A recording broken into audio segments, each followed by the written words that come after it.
Sagashita is well known in this school and has been visiting long before he officially joined. His talents were recognized, so he was allowed to be called a member even while he was still only in middle school. And right now, the reason he is going after Sakura is because he has somewhat of an obsession with the person in the current #1 spot. So whenever anyone says they want to challenge that guy, Sagashita goes apeshit crazy.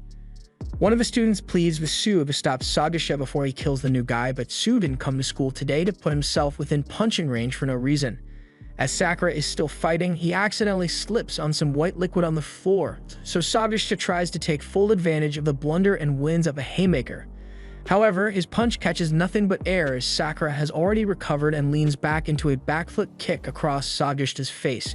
It looks like Sakura is really enjoying the fight, but if Sagashita is really just acting out of loyalty to someone else, then Sakura doesn't believe he will ever be able to beat him. The fight was just about to continue, but then the speaker went off and a voice addresses all the new Furin students rather loudly. Sakura finds it annoying that a perfectly good fight got interrupted, so he wants to keep it going. However, everyone in the class seems to have their attention glued to the speaker, and Sakura finds out why in a moment. The person introduces himself as Hajime Yumemiya, the current top dog of Furin Academy, so Sakura is excited that he finally gets to hear from him. However, Yumemiya seems to be a lot more clumsy with his words than Sakura expected because he flat out forgets the whole speech he was meant to give. Instead, he just goes on a tangent about how it would be nice to go to the beach and eat some shaved ice, and despite how awkward it is to listen to this, no one can say anything about it because they'll have to deal with Sagashita. That aside, Yumemiya goes on to say he wants everyone to get along, but he knows there are bound to be disagreements between students at some point, so he won't ask that they all become best friends. But surely no one would be dumb enough to start a fight on the first day of school, and suddenly Sagashita regrets throwing that desk a whole lot.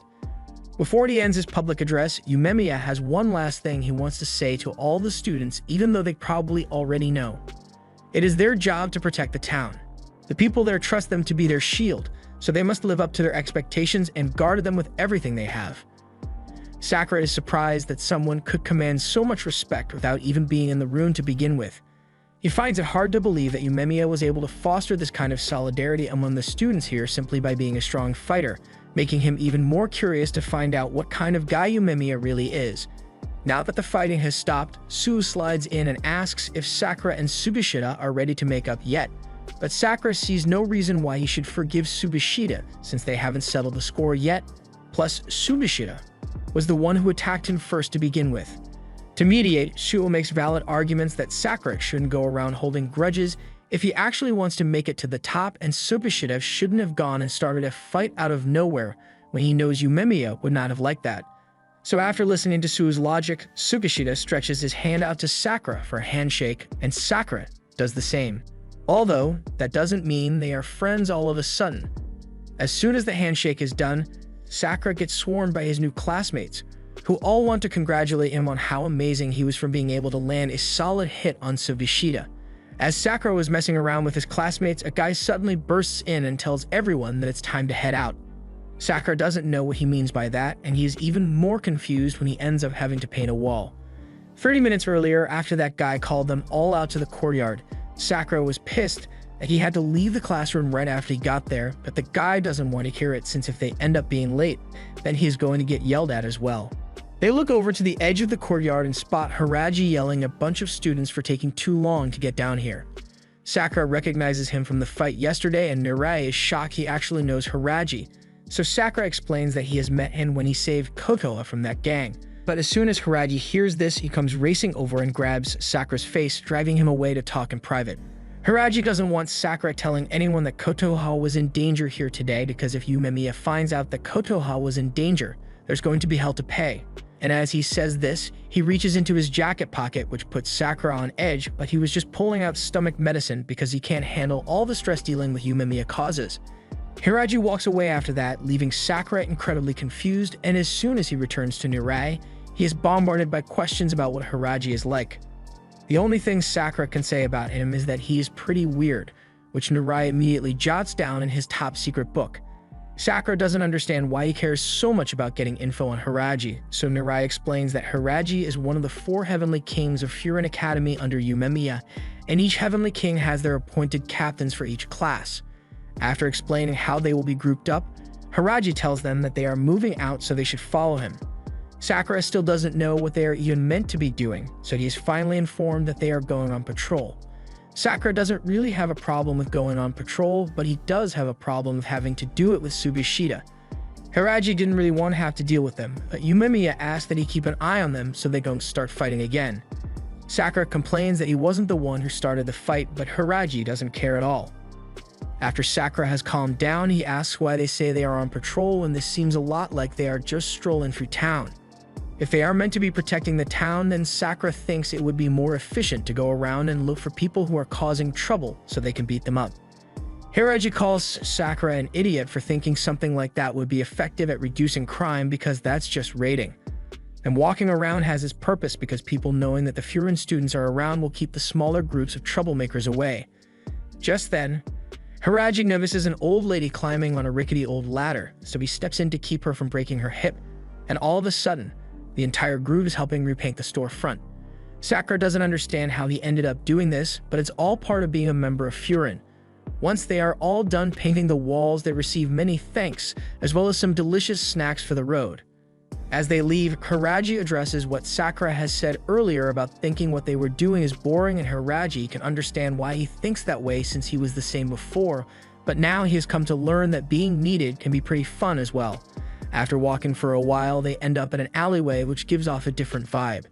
It has a dog drawn over it, which Sakura thinks is ugly, but Mirai cautions him not to say things like that so close to the border because they don't know where those guys may be hanging around. This is the territorial border between Bafurin and another group, so they can't cause trouble on the other side of that overpass.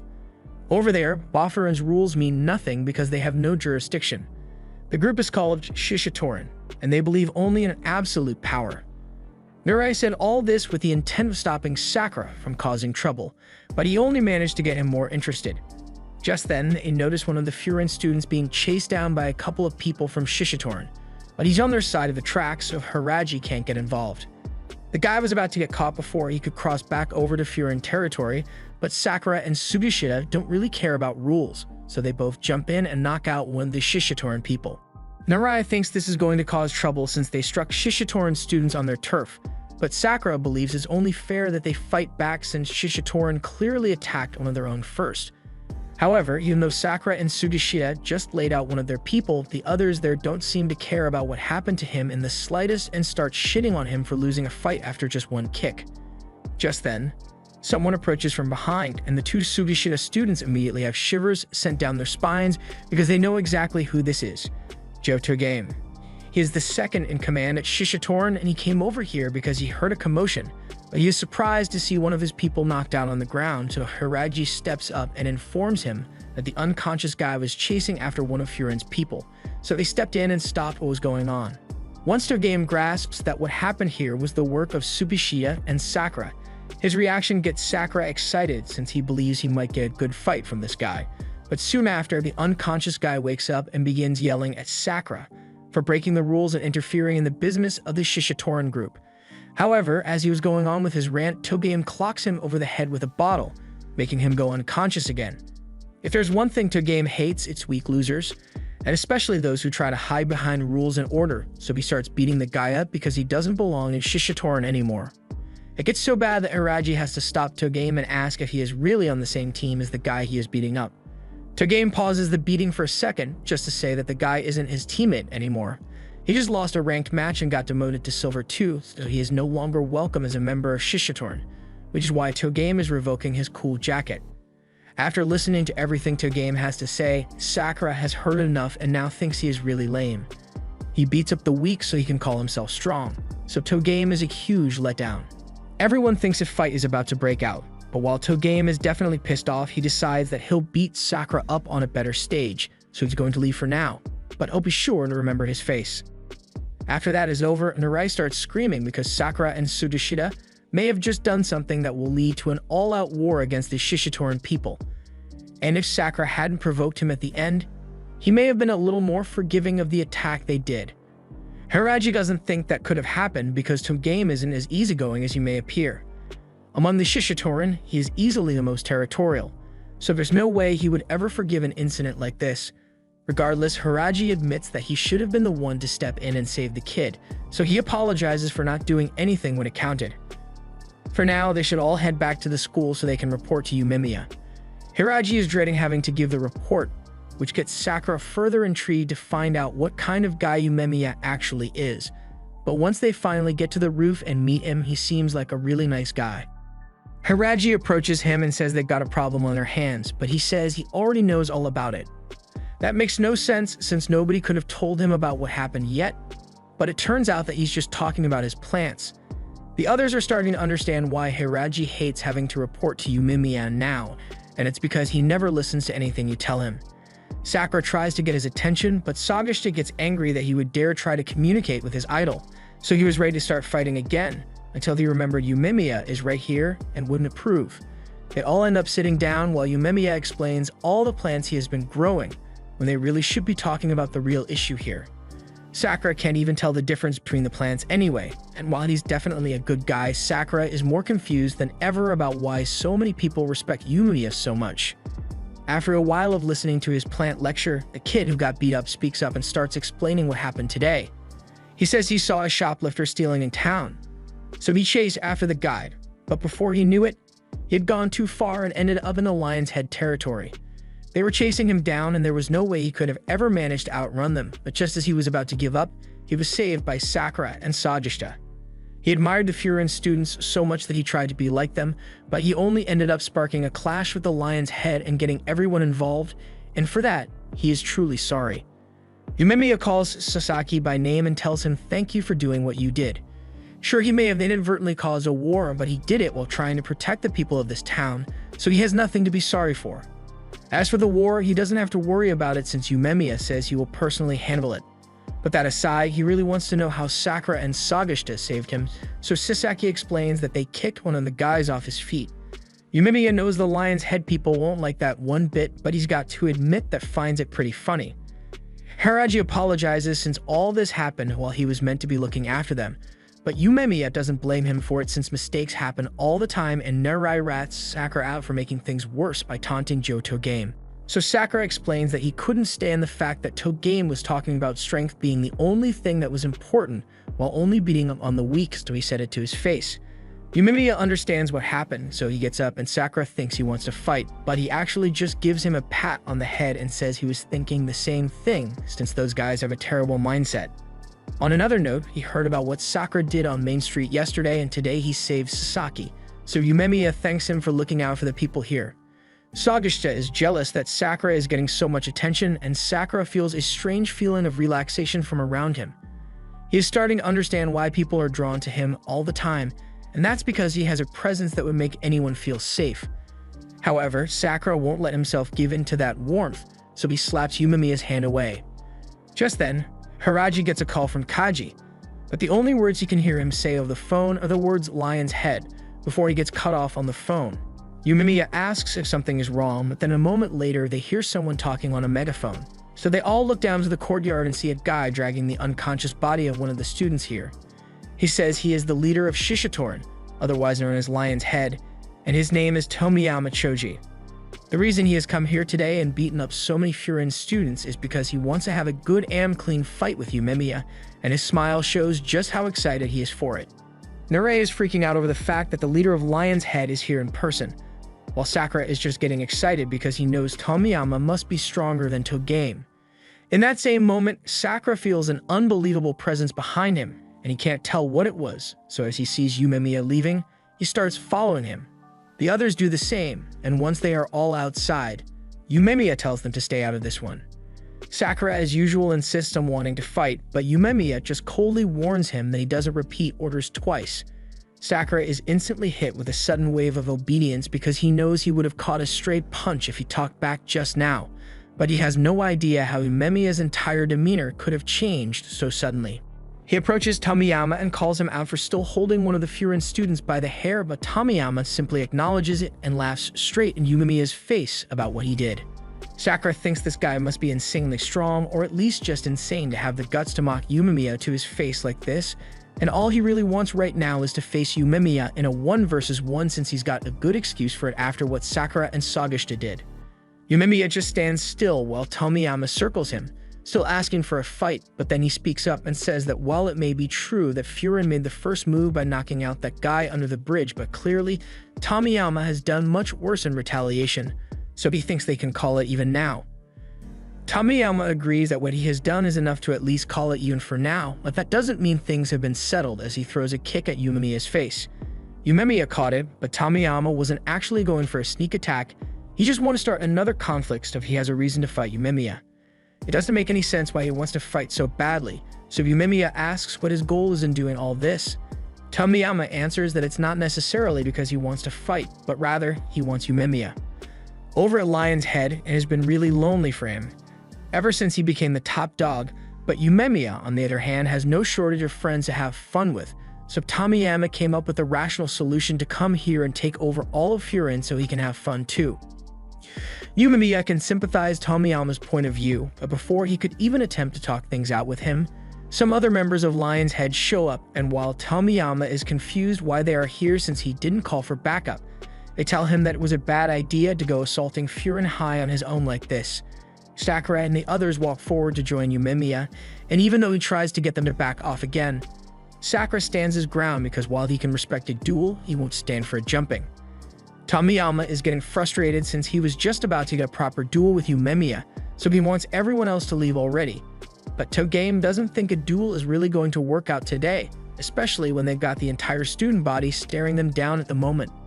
Yumemiya sees what's about to happen, so he yells for everyone in the classes to stay where they are as he steps forward, saying he will take Tomiyama on in a duel like he wanted. He just wants him to tell the others to stand down so things don't get messy. Tomiyama is glad to finally get his match, but then one of the Lion's Head kids begins mocking Yumemiya for being such a softie, and this sets off Sagasha, who can't stand any Yumemiya slander. Another one tries mocking Sue for looking so plain that he needs to wear accessories to stand out, but with how he's holding his hands in the anime girl pose, Sue just thinks he is cute. Togame says everyone should calm down for a bit, and then he tells Tomiyama that even if he wants to have a duel, he should save it for another day since it's already getting dark. And if they start fighting in the dark, they won't be able to admire how badly they beat down the Furin students. Sakura retorts, saying the only one getting their faces smashed in is gonna be Togame, and since Tomiyama can see that there is clearly some tension between these two, he suggests that they make the duel a team match instead. They can have a bunch of one-on-one battles, and the combatants are going to be Yumemiya and Tomiyama, Togame and Sakura, Sagasha and this guy, and finally, Sue and the kawaii boy. Yumemiya protests, saying that if it's a duel he wants, and the two of them should be enough. But Tomiyama now wants it to be a tournament because that sounds like way more fun to him. Sakura and the others agree to the terms of the tournament, but at the last moment, one more guy from Lion's Head comes out and asks to join in because he wants to take on Haraji, and Haraji seems to have some beef with him. So he accepts the challenge and joins the tournament as well. Since everything has been settled, Tomiyama says he will be putting the Lion's Head team on the line for this, so everyone should do their best and have fun. Later, the guys head over to the cafe to get some food and relax, and Mirai is freaking out because he thinks the situation is really, really bad for them. Sakura is getting tired of all of Mirai's complaining, but he is the reason all this started in the first place. Kotoha brings over some food and tells Mirai that there's no point in getting so stressed about it all since it won't change what happens, but Mirai has good reason to be worried, since if by some horrible turn of events, Yumemiya were to actually lose, then Boffurin may cease to exist altogether. Konoha still maintains her point that worrying about things won't change anything either way, but you should know better than anyone that these guys aren't so weak that they would lose to Lion's Head so easily. Sakura scarfs down his food insanely fast, and once he is done eating, he asks if he can leave for the day. Mirai is shocked that he finished so fast, but they are meant to be waiting for Yumemiya and Haraji to show up since they had to stay back and convince the rest of the Furin students not to do anything that would complicate matters further. Sakura understands that, but he doesn't know why they have to meet up here of all places, so Sue explains that this is somewhat of a hangout spot for Furin, and they usually gather here before big fights happen. Just then, Yumemiya comes bursting through the door and immediately begins fawning over Kotoha. Sakura thinks this must mean that she is Yumemiya's girlfriend, but they both immediately deny that. Yumemiya instead asserts that Kotoha is his darling little sister, but Kotoha denies this as well, leaving Sakura confused about what their actual relationship is. Kotoha is embarrassed to say this, but she explains that both she and Yumemiya were raised in the same orphanage, and Yumemiya just one-sidedly decided that she was his little sister at one point. Sakura doesn't find the situation all that weird, but he is a little shocked to find out that she is the little sister here. She says she is only 16, but he was sure that she was at least 20 or something since she acts so mature. But as he says this, he gets a chair thrown at him by Sagashita, which gets on his nerves, but what really scares him is the way Yumemiya is looking at him like he was just about to do a lot worse to Sakura. He laughs it off, and Hiraji reminds Sakura that he must never let Yumemiya know that Kotoha was ever in danger or hell's going to break loose. A little while later, Yumemiya is enjoying his meal, but Hiraji seems to be lost in thought about something. He has been thinking about the former top dog of Lion's Head, and that gets Sakura wondering if Lion's Head used to be different from how it is now. They believe in strength alone, and they certainly had a bunch of hotheads on their team, but they would have never done something as cowardly as chasing a middle schooler to beat him up. Furin even had an all-out brawl with Lion's Head once, but it was oddly satisfying for everyone involved. However, since Tomiyama took over, things have gone downhill with him picking fights all over the place, and they've never been the same since then. Yumemiya thinks it has to be Tomiyama's fault, although he's not sure about the specifics, but if they fight tomorrow, then they'll be able to find out since punches are sometimes the only way guys like them can communicate. Closing time rolls around, so Kotoha closes up shop and everyone is about to head home, but before they leave, Sasaki takes a moment to formally thank Sakura for stepping up to save him when he was in trouble, to which Sakura gets embarrassed again. By the next morning, they all arrive at the bridge and head into the Lion's Head territory for the tournament, and Tomiyama and the other Lion's Head members were all waiting to get things started. This was the end of episode 4. Thanks for watching. Subscribe to not miss the next part.